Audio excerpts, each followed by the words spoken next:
Ya, pemirsa, Timnas Amin resmi mengajukan gugatan hasil pemilu ke MK, sementara TPN Ganjar Mahfud juga akan mengajukan gugatan ke MK. Bagaimana respon KPU? Sudah terhubung dengan kami, Komisioner KPU, ada Bapak Idham Holik. Apa kabar, Bapak? Selamat siang, terima kasih sudah bergabung bersama kami. Alhamdulillah baik, Mas, Mbak. Ya, Baik. Alhamdulillah semuanya berjalan lancar. Semalam kami telah menetapkan hasil pemilu secara nasional dan disaksikan oleh masyarakat Indonesia baik dalam dan luar negeri. Ya, artinya memang ini menjadi sebuah proses yang cukup panjang dan sampai juga kepada proses semalam begitu ya. Bicara mengenai statement yang sudah disampaikan oleh pasangan Capres-Cawapres nomor urut 1 dan juga 3 terkait dengan gugatan yang akan mereka layangkan terkait hasil pemilu 2024. Respon KPU seperti apa? Mengenai gugatan ke Mahkamah Konstitusi dalam hal PHPU ya, perselisihan hasil pemilu, itu merupakan satu hal yang dijamin oleh Undang-Undang Pemilu. Gugatan ke Mahkamah Konstitusi adalah hak hukum dari peserta pemilu. Oleh karena itu kami KPU sebagai penyelenggara pemilu harus menghormati proses hukum tersebut dan kami akan mempersiapkan ya bukti-bukti faktual, ya bukti-bukti akurat dalam persidangan nanti. Mari kita ikuti proses ini dengan sebaik-baiknya. Baik, baik.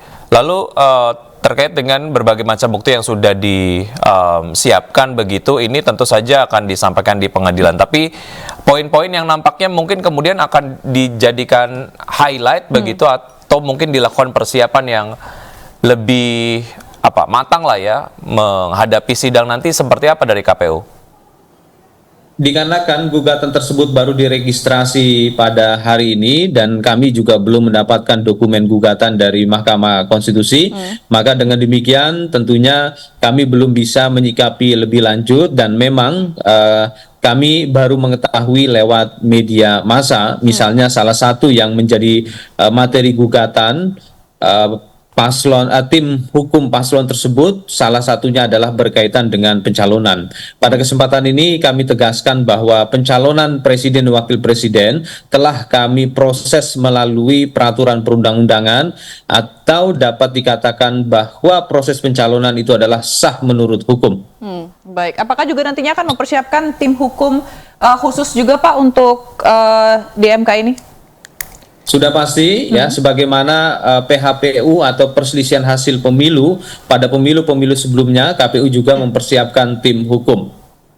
Baik, terkait dengan satu hal yang juga cukup menjadi perbincangan beberapa waktu yang lalu terkait dengan Sirekap sendiri, bagaimana Anda kemudian menyiapkan berbagai macam bukti terkait dengan aplikasi Sirekap begitu yang banyak menuai kritik beberapa waktu yang lalu?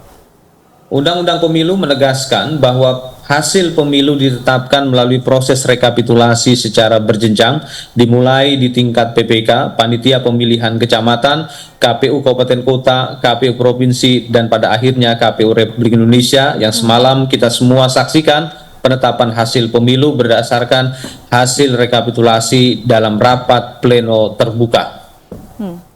Baik. Lalu pada kesempatan ini kami tegaskan bahwa Sirekap bukanlah penentu dalam hasil pemilu, karena Sirekap kami desain dan kami gunakan sebagai alat bantu publikasi hasil pemilu, terutama perolehan suara peserta pemilu di setiap TPS-nya. Undang-undang Pemilu menegaskan bahwa hasil pemilu ditentukan berdasarkan hasil rekapitulasi secara berjenjang. Tapi kalau kita melihat dari hasil keluhan begitu ya dan investigasi sementara begitu, penggunaan atau fungsi dari Sirekap ini sebenarnya tidak maksimal begitu Pak?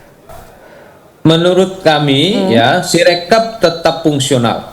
Sirekap tetap fungsional, misalkan saja dalam rapat pleno terbuka di tingkat KPU RI ya, dalam rekapitulasi apabila ada partai politik ingin melakukan pembuktian terhadap perolehan suara peserta pemilu di TPS tertentu, maka kami bersepakat untuk membuka Sirekap satu persatu.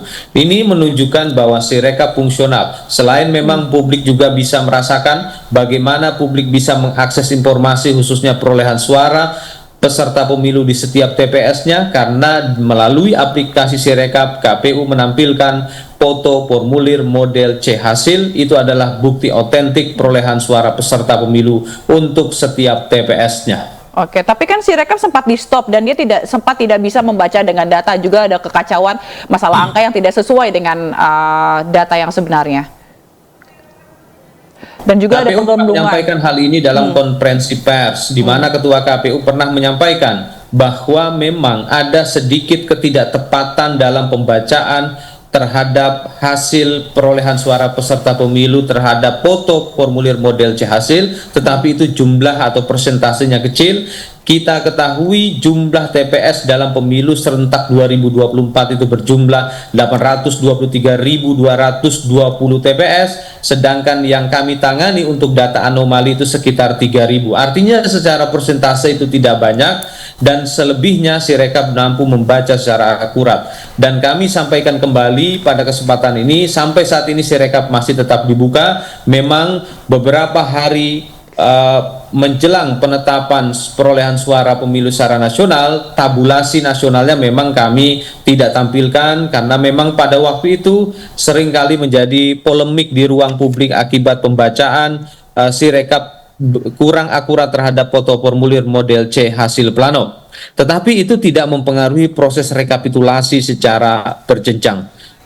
Baik.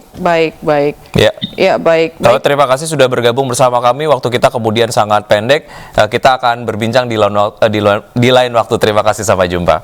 Terima kasih.